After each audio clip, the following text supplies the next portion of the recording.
privilege to speak before you in honor of His glory, in honor of His name. Yan. Sige po, tayo po'y manalangin. Let us pray. Thank you, Lord, for this beautiful Friday afternoon, O God. Thank you, Lord, for giving us life, health, and healing. Thank you, Lord, for we are loved, saved, redeemed, and valued, O God. Thank you, Lord, for you are our Savior. You are our God. Ikaw dakilang Diyos ang aming buhay. Thank you, Lord, for this spiritual learning na aming pong pag-aaralan. Thank you, Lord, for daybreak, O God, na hindi po napapagod. Hindi po nagsasawa, Panginoon, because ikaw lamang dakilang Diyos. Ang purpose, ang goal, O God, is to worship you in spirit and in truth in this platform, O God. And thank you, Lord, for this appointed time for us, O God, to be with you, dear God, the Holy Spirit. And Father, I commit this hour to you, O God. Katulad po nung kanta kanina, Lord, na we will make room for you, Lord, in our hearts. And I pray, O God, let there be supernatural wisdom, all of understanding, knowledge, Panginoon, sa bawat isa po sa amin. At makita namin, Lord, in our faith, O God, that you are working powerfully, mightily, O God. And Lord, increase our faith, Lord, and help us, O God, to see your face, O God, to see your faithfulness, O God, to see your goodness, your holiness, and your truthfulness, O God. Lord, cleanse us with your most precious blood, and we surrender to you everything, Lord. Panginoon, ikaw po ang mensahe ko, Lord God. I'm just your mouthpiece, O Lord. And lahat po, Panginoon, na mangyayari sa oras na to, Panginoon, we offer it to you, O God. So, Father, take over, O God, the Holy Spirit. We love you. This I pray in Jesus' name. Amen. Yan. So, blessings to everyone po na nandito po ngayon. So, I praise God and I thank the Lord for the support of my dear husband, Pastor Edric. Siya po yung gumagawa ng aking PowerPoint. Yan. So, today, August 29, ang ganda po ng message ni I don't know kung pastor po siya, from Oswald Chambers. The title is The Unsurpassed Intimacy of Tested Faith. Okay. So, pinatransfer ko po ito kay Google. Ang maganda po yung pagkaka-translate sa Tagalog, ang walang kapantay na pagiging malapit sa Diyos ng isang pananampalatayang nasubok. Amen. Hallelujah. Okay? So, let's start po. Jesus said to her, ito po yung sa Bible, "Did I not say to you that if you would believe, you would see the glory of God?" John 11:40. Okay? So, every time you venture out in your life of faith, you will find something in your circumstances that from a common sense standpoint will flatly contradict your faith. But common sense is not faith and faith is not common sense. Okay. Dito po sa phrase po na to or sa sentence po ni Oswald Chamber, but common sense is not faith and faith is not common sense. So this means the common sense relies on what seems practical and logical to the human mind, while faith while faith goes beyond human reasoning and trust in God even when things don't make sense. Okay? So, Yung pong common sense, ito po yung karaniwang pag-iisip ng isang tao na nakabatay po siya sa logic, no? Logic po tsaka sa practical na pangunawa ng tao. Nakabatay lang po ito sa pangunawa ng tao, sa pangunawa po natin. Samantalang po yung faith, yung pananampalataya ay higit pa po, no? Higit pa sa logical and practical thinking. Dahil ito po ay nagtitiwala po sa ating Panginoon kahit hindi maintindihan ng isip ng tao. No? So, halimbawa po, ganito po, nananampalataya ako, naniniwala ako na padating na yung kasagutan sa panalangin ko. Faith po iyon. Or nananampalataya ako, alam ko gumagawa ang Diyos sa buhay namin. Malalagpasan namin itong mga pinagdadaanan namin. At alam ko, nananampalataya ako na doon sa dulo ng mga pinagdadaanan namin ito, nakahintay na, no? Naghihintay na yung reward sa amin. O ano pa po ba? Um, Basta alam ko, gagaling ako. Pangako ng Panginoon sa akin yan eh. Pero ang common sense, sasabihin niya, paano ka gagaling? Eh, ayan nga, o may sakit ka pa rin hanggang ngayon. No? See, no? So, yun po yung pagkakaiba po ng common sense and yung pong faith. At ang sabi po rito, in fact, they are as different as the natural life and the spiritual. Amen. So, can you trust Jesus Christ where your common sense cannot trust Him? Yan po yung question po ah, ni Oswald Chamber. Maaari mo bang pagkatiwalaan si Jesus Christ sa mga bagay na hindi kayang pagkatiwalaan ng isang o ng iyong sariling pag-iisip? No? So, mahirap po iyon. Kaya nga po, another question, sabi, can you venture out with courage on the words of Jesus Christ while the realities of your common sense life continue to shout, it's all a lie? No? Yung bang sasabihin ng common sense ng tao na hindi totoo yan. Pero ikaw, you know the word of the Lord Jesus Christ, you know His promise, alam mo ang pangako ng Panginoon na God is your healer. Tapos sasabihin ng common sense mo, naku, hindi totoo yan. Yan, tagal-tagal mo nang may sakit eh. Anong healer? Hindi ka nga mapagaling eh. Ang dami na nagpe-pray sa'yo, hindi ka pa rin gumagaling. Hindi totoo yan. Ilang taong mo nang pinagpe-pray yung anak mo. Nagbago ba? Yan po yung common sense. Okay? So, um, next slide po. When you are on the mountain top, it's easy to say, oh yes, I believe God can do it. Okay. So, ganun po ang tao eh.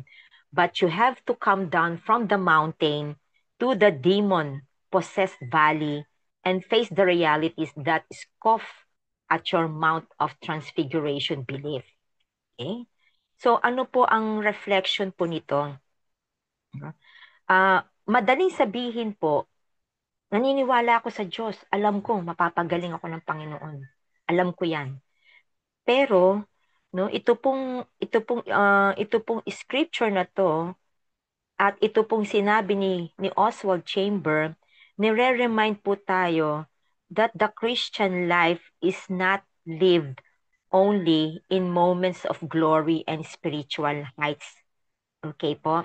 Yung ating pagiging mananampalataya, hindi lang po tayo palaging nasa tuktok ng bundok.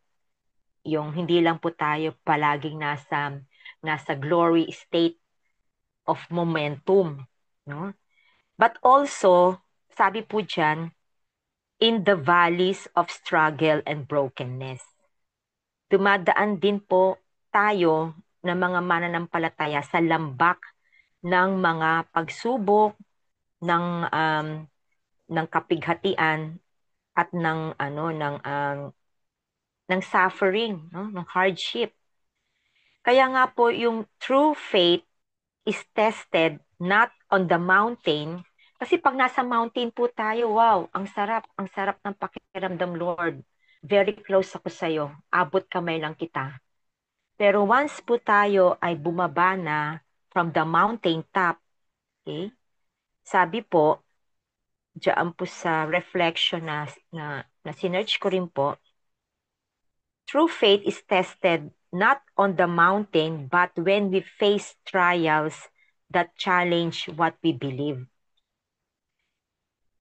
Is there that God's power and presence become most real? No, it is. It is the real. It is. It is that God's power and presence become most real. So sa oras ng hamon na sinusubok ang ating paniniwala, doon higit na nahahayag ang kapangyarihan at presensya ng Diyos. Amen. So, parang sinasabi po rito na, wait, words mo lang yan eh. Kailangan ka munang itest. Okay? So, next please. Every time my theology becomes clear to my own mind, ang sabi po ni Oswald Chamber, I encounter something not contradicts it. As soon as I say, I believe God shall supply all my need, the testing of my faith begins. From Philippians 4:9. So ito pong Philippians 4:9, very common na po sa atin to at one of our memory verses po ito. Okay? So hindi po natatapos doon sa I believe God shall supply all my needs according to the riches and glory of the Lord Jesus Christ. Kasi after po nito, itong verse po na to, susunod po rito yung testing of our faith. No? So the testing of our faith begins when our situation looks empty or lacking. Ang dali pong sabihin kapag we are plenty. We have all. We have full. Pero once once na nakita po natin situation natin na, ay, wala nang laman yung kaban ng bigas namin. Naku, ito na lang ang laman ng wallet ko. Naku, paano to? Magtutuition yung anak ko, Lord. No? So, kapag ka tayo po nasa situation ng empty and lacking, yan. But we choose to trust God's promises instead of our feelings.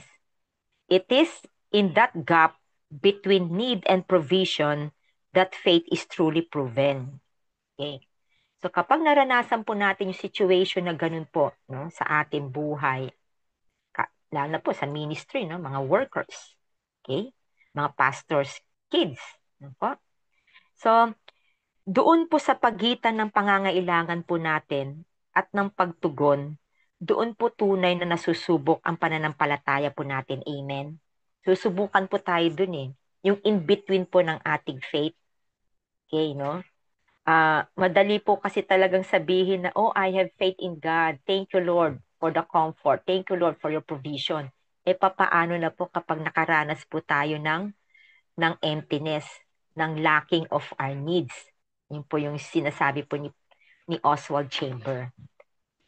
Now, next po, when my strength runs dry and my vision is blinded, will I endure this trial of my faith victoriously or will I turn back in defeat? Okay, yan po yung isang question ni Oswald Chamber. No? Ito pong question po niya, china-challenge po tayo to depend fully on God's strength, not our own. Totoo po yun. No? Na meron po akong kausap ng isang araw, sabi niya, ayokong palagi nakadepende sa Diyos. Sabi ko, ay, mas gusto nga po ni God na nakadepende po kayo sa Kanya, fully dependent on Him. Kasi, sa pamagitan po ng pagdedepend natin sa Lord, nakikita yung kahinaan natin, yung weakness natin. And God is the strength of our weaknesses. Siya po yung kalakasan po niya ang nagpapalakas po sa atin. No? Hindi po tayo nakadepende sa ating kalakasan. Okay? So we acknowledge the strength of God in us, no? Not our own. So yung pong trials po, yung mga pagsubok, ano man po yung pinagdadaanan po natin ngayon, no? It reveals whether our faith is rooted in Him Amen. Endurance leads to victory. But turning back means missing His greater purpose. Ano po yun, no? So, true triumph is trusting God even in weakness and uncertainty. Yes, no? Sa kabila po, kahit na po tayo ay nasa panahon ng kahinaan at kawalan, yung magtiwala po tayo sa Panginoon, victory po yan sa atin. At yan po, sa akin po yan po ang gustong-gusto ng Panginoon. Kasi anak niya po tayo eh. So gusto ni Lord, tatay po natin siya, aba po natin siya, father natin siya. Gusto niya na we are fully dependent po sa Kanya. Ang tunay po na tagumpay ay yung magtiwala po tayo sa ating Panginoon kahit po sa panahon ng kahinaan at kawalan ng kasiguruhan. Amen. Now, hinighlight ko po dyan, faith must be tested because it can only become your intimate possession through conflict. Hindi po masasabing faith kung hindi po ito masusubukan, right? Kaya nga po, marami din po tayong alam na kwento na nagte-testify na, oh, I have faith in God. I have a strong faith in God. Then dumating yung mga pagsubok, nasaan na yung kapatid natin, nasaan na siya. Minsan sabihin natin, nasaan na yung sinasabi mo, anak, o nasaan na yung sinasabi mo na pananampalataya? Bakit ngayon meron kang spirit of unbelief? You lack faith. Kaya nga po, it's not enough na sabihin natin kay Lord, Lord, I have faith in you. Okay, anak, I will test your faith. Diba? So, hindi lang po sa salita ang pananampalataya. Pero in reality, meron ka palang yung sinasabi ko na, Lord, tama ba? Totoo ba yung pangako mo sa akin? Lord, parang Lord, parang nakakatampo ka naman, nakakaduda ka naman eh. Pray ako ng pray sa'yo, pero bakit ganito, Lord? You see? So, our faith po, tumitibay po lamang ito when tested. Amen? Kasi pag nasubok po yung faith po natin, doon po tayo titibay. Doon po tayo, idadaan po talaga tayo sa pagsusulit eh. Okay? So without struggles po, it remains shallow. Mababaw po ang ating pananampalataya, mababaw po ang pagkakilala natin sa Panginoon. No? Pagka-shallow po. No? Through trials and conflicts, yung ating pong pananampalataya becomes personal and deeply rooted. Napakaganda pong tignan natin na ang pananampalataya na sinusubok ng Panginoon ay ito po ay magpapalalim sa atin. Hindi po ito magpapahina sa atin. Hindi po ito yung, Lord, inaagawan mo naman ako ng comfort. Lord, pinangakuan mo ako pero bakit ganito? Pinahihirapan mo ba ako? Lord, sabi mo sa akin you will supply all my needs. You are my provision. Bakit ganito kami, Lord? No? Kaawa-awa kami. Kawawa naman ako, Lord. No, hindi po ganun ang ating Lord. Hindi po ganun po si God. Yung pananampalataya po natin yan, and I'm sure marami po sa atin dito, sinubok na po ng Panginoon ang ating pananampalataya at patuloy po itong sinusubukan araw-araw. Amen. Kahit kami po ni Pastor sinusubok po kami. Dumadaan po kami sa kapagsubukan. Okay? So, yung pananampalataya po, kapag yan po ay sinubok ng ang pagsubok, mga trials, mga challenges, ay nagiging matatag po yan. Tumitibay po yan. Okay? Deeply rooted, turning belief into a lived and intimate reality. Amen, no? So nagkakaroon ka po ng kanina ang inimpress po sa akin, nagkakaroon ka po ng true to life story to tell. Yan, amen. Ng faith struggle victory mo po sa ibang believers and lalo na po sa mga non-believers. Hindi ka po kumukopya. You don't have to have a second-hand stories na, isi-share ko sa inyo yung kapatid ko, ganito yung pananampalataya niya. Hindi. Very powerful, sa akin po, very powerful and effective kapag yung mismo mo pong pananampalataya na sinubok ang magiging testimony mo po. No? Eh kung manghihiram ka ng pananampalataya sa iba, okay lang po yun as illustration, inspiration, pero iba pa rin yung ikaw mismo, na ikaw na nagsasalita, no? Ikaw po yung nagbibigay ng message ng Lord ng pananampalataya, makita po sa atin na tayo po, ay sinubok yung ating pong pananampalataya at napagtagumpayan po natin. Amen. Huh? So yan. So, kailangan meron po tayong kwento of our own faith victory. Amen. So, meron pong question po si Oswald Chamber po, sa kanya pong devotion po dyan. At ito po ay reflection question. Okay. So, what is challenging your faith right now? The test will either prove your faith right or it will kill it. Jesus said, "Blessed is he who is not offended because of me." Matthew 11 verse 6. Okay?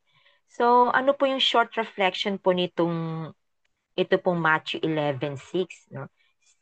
Ang Lord Jesus Christ po natin ay nire-remind po tayo na true blessing comes when we do not lose faith in Him.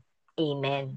Yung kahit na po anong pinagdadaanan natin, kahit ano man po yung pagsubok na dinadaanan natin, hindi nawawala yung pananampalataya ko sa iyo, Lord. The more pinatitibay mo ako, Panginoon, the more I love you, Lord, because of this testing. No? So, even when His ways are hard to understand, diba? Minsan, Lord, hindi ko naiintindihan, hindi ko alam bakit kami dumadaan sa ganito, Lord, eh. Pero alam ko, Lord, kasama ka namin, eh. Basta magtitiwala ako sa iyo, Panginoon. Lord, nagsiserve kami sa iyo, Panginoon. Tumugon kami sa tawag mo, Lord, eh. Pero dumadaan kami sa ganito, Lord. Pero sige, Lord, magtitiwala kami sa iyo ng family ko, Lord. And that is faith. No? So trusting Him beyond our expectations shows the depth of our faith and leads us to His peace and assurance. Amen. No? So yung pagtitiwala po natin sa ating Panginoon nang higit sa ating sariling inaasahan, huwag po tayo taasa sa sarili natin. Oh, I have the money. No, I can kapag-pa-check up ako sa mga prestigious hospital doctors. Oh, I have the money, I can buy things na kailangan ko. I will lack nothing because I have this, no? So, wag po tayong aasa sa sarili natin. No? Kaya sabi dito, yung pagtitiwala po sa ating Panginoon ng higit sa ating sariling inaasahan ang nagpapakita ng lalim ng ating pananampalataya at nagdadala sa atin ng kapayapaan at katiyakan mula sa ating Diyos. Amen. So the ultimate thing is confidence in Jesus. Amen. We have become partakers of Christ if we hold the beginnings of our confidence steadfast to the end. Okay. Next slide, please. Yan po ay sa Hebrews 3 verse 14. Okay? So, ito pong Hebrews 3 verse 14, sinasabi po na nire-remind po tayo na yung ating faith is not just about starting strong. Yung bang hindi lang yung nagsimula ka ng strong ka. Hindi po yun eh. Kasi kailangan tatapusin po natin yan. No? But about enduring until the end. Okay? So, yung, yung mahigpit na paghawak po natin sa ating Panginoon ay patunay ng tunay na ugnayan po natin sa Kanya. Amen? At sa pamagitan ng pagtitiis, yung endurance, yung enduring things, nakikibahagi po tayo sa Kanyang tagumpay. No? So, believe steadfastly on Him and everything that challenges, you will strengthen your faith. Amen. So, next please. There is continual testing in the life of faith. Tuloy-tuloy po ito. Up to the point of our physical death, which is the last great test. Kaya po yung faith natin sa simula, dapat nandun na po yung faith natin. Yung faith po ng simula tsaka sa dulo, dito po sa gitna talaga, yan po yung testing of our faith. No? So, talagang hahawak po tayo sa Panginoon para yung ating pananampalataya, hindi lang po sa simula. Kaya minsan magtataka tayo, sinimulan niya na matatag ang pananampalataya, tapos natapos yung buhay niya na nawala si Kristo. So, napakaganda po sa paningin ng ating Panginoon, yung nagsimula tayo na may pananampalataya sa ating Panginoon at natapos po natin yung ating buhay na may pananampalataya pa rin po. Amen? Yan. So faith is absolute trust in God. Amen. So trust that could never imagine that He would forsake us. Hallelujah. Okay?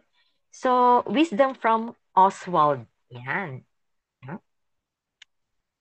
Sabi po dyan, we are only what we are in the dark. All the rest is reputation. No? So, Oswald Chambers po, nire-remind tayo that our true character is revealed in the unseen places. Okay? So, pinapaalalahanan niya tayo na yung pagkatao po natin, nahahayag po yan sa mga, ano ba, yung mga unseen places, yung mga lugar na wala nakakakita sa iyo. Yung mga tagong lugar. Yung hindi sa nakikita ng marami, hindi nakikita ng tao. No? At yung pong reputation, sabi po dyan, no? Is what people think of us. Yun po yung iniisip ng tao sa atin, tungkol sa atin. Okay? Um, but who we are before God in secret is what truly matters. Amen. No? So, kung ang totoo pong tayo ay yung sino po tayo sa harap ng Diyos sa ating secret place, sa unseen place. Parang ganito po yan eh. Okay, ganito po. Kunyari, ako dito. Naku, palagi akong nagsusungit, mainitin ang ulo. Tapos pagdating sa labas, in front of people, hi, hello. Ang impression ng people sa akin, oh, you're sweet. You are gentle. Pero ang katotohanan po nun, alam ni Lord na, mainitin ang ulo. Short ang temper. No? Hindi pinapractice yung sinasabi. Pero sa tao, wow, all praises ka. Pero not in front of God. Okay? So, kaya nga po yung integrity po, sabi, integrity um, ay yung pagiging pareho sa dilim at sa liwanag. No? Integrity means yung the same ka, same bet ka. Ikaw yung bet na nasa dilim, ikaw yung bet na nasa liwanag. Ikaw yung bet in front of God, ikaw yung bet during sa secret place mo, at ikaw din yung bet doon sa labas ng tao. So parang sinasabi po ng mundo itong common phrase na to na narinig niyo na po to, what you see is what you get. Yan po yan. Amen. Okay, no? So, what God looks at is what we are in the dark. So the imaginations of our minds, the thoughts of our heart, the habits of our bodies, these are the things that mark us in God's sight. Amen. Huh? So tinitignan po ng ating Panginoon, ng Abba Father, Lord Jesus, and God the Holy Spirit, kung sino talaga tayo sa dilim. Hindi po actually yung madilim na lugar. Kung sino po talaga tayo when we are alone. Kung sino ba tayo sa harap ng pamilya natin, sino ba tayo sa bilang asawa, sino ba tayo bilang magulang, sino ba tayo bilang anak, sino ba tayo bilang manggagawa ng Panginoon. No? So yung mga sabi rito imagination eh. Nung tinignan ko po to sa Tagalog, parang guni-guni ng ating isipan. Nung tinitingnan ng Lord, ano ba yung iniisip mo? Ano ba yung iniisip ng puso mo? Ano ba yung laman ng isip mo? Ano ba yung nakasanayan ng katawan mo? No? So ito po yung mga bagay na naglalarawan kung sino po tayo sa paningin ng Diyos. Amen. So in conclusion po, hindi ko na po pinalagay kay Pastor po yan. In conclusion po, going back to the title po ni Oswald Chamber, yung phrase po niya, the unsurpassed intimacy of tested faith. Yan. It speaks about the deep closeness with God that comes only through trials and testing. Diba? Matetest po ang, mapapalapit po tayo sa Panginoon kapag tayo po talaga ay dinaan sa pagsubok, sa apoy ng kapagsubukan. No? Yung pong unsurpassed intimacy, it is a depth of relationship with God that cannot be matched or attained by mere comfort or ease, sorry. Then yung tested faith, faith that has been tried by hardships, yan, doubts or sufferings, and yet endures. No? Sinubok ka ng kahirapan, sinubok ka ng pagkakasakit, sinubok ka ng kakulangan, sinubok ka ng pag-aalinlangan, sinubok ka ng kahirapan, even mga kaibigan, sinubok ka eh. Kung sino ka, kung ano ka. Pero at the end, nagtagumpay ka. Ito po yung nasubukang pananampalataya. Now, ano po yung thoughts po rito? When faith is tested and proven, it leads the believer, tayo po, into a unique closeness with God. The more we get closer to God, the more, alam niyo po yun, the more na, di ba yung mag-asawa, kapag sinusubok ang kanilang relationship, the more na nagiging sweet sila, the more na nagiging intimate sila, the more na nakikilala nilang isa't isa, the more na nagiging matatag yung relationship nila. Ganon din po tayo sa Panginoon. Nagiging unique, nagiging very close na close yung puso natin sa Panginoon. One that is deeper than ordinary trust because it has been purified through experience. Now, in closing, true intimacy with God is most deeply realized when our faith is tested and refined. For in the testing, we discover God's sufficiency, presence, and unfailing love. Amen. So all glory to God, and thank you for letting me share. Amen. Amen and amen. Sige po.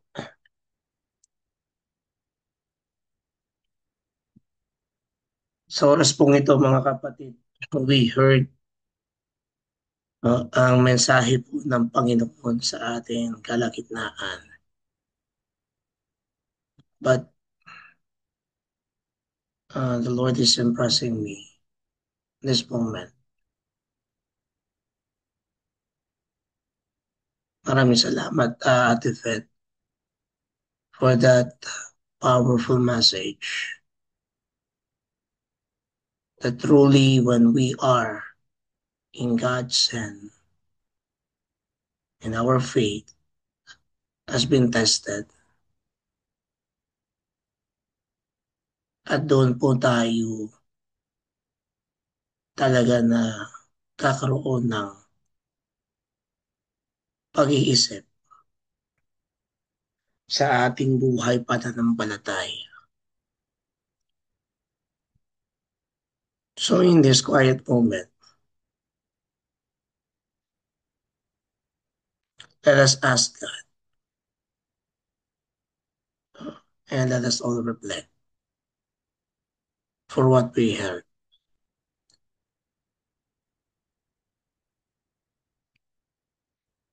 Again, thank you, Lord, for gathering us together. Thank you, Holy Spirit, for being our teacher. And thank you, Lord, for using, Lord God, our sister, Lord God, to lead us into your truth, Lord, about our faith, God, na hindi na po kami dapat, Lord God, nag-aalinlangan sa iyo. So may you remove all our doubts and fears, Lord.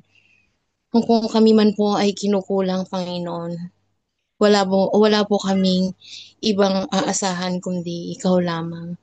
The only provider, the only Jehovah Rapha the only Jehovah Jireh who will provide all our needs, oh God. And so, oh Lord God, at this very moment, thank you for giving us the faith, oh God, even as small as the mustard seed. And we know, Lord, that you can make it stronger, oh God.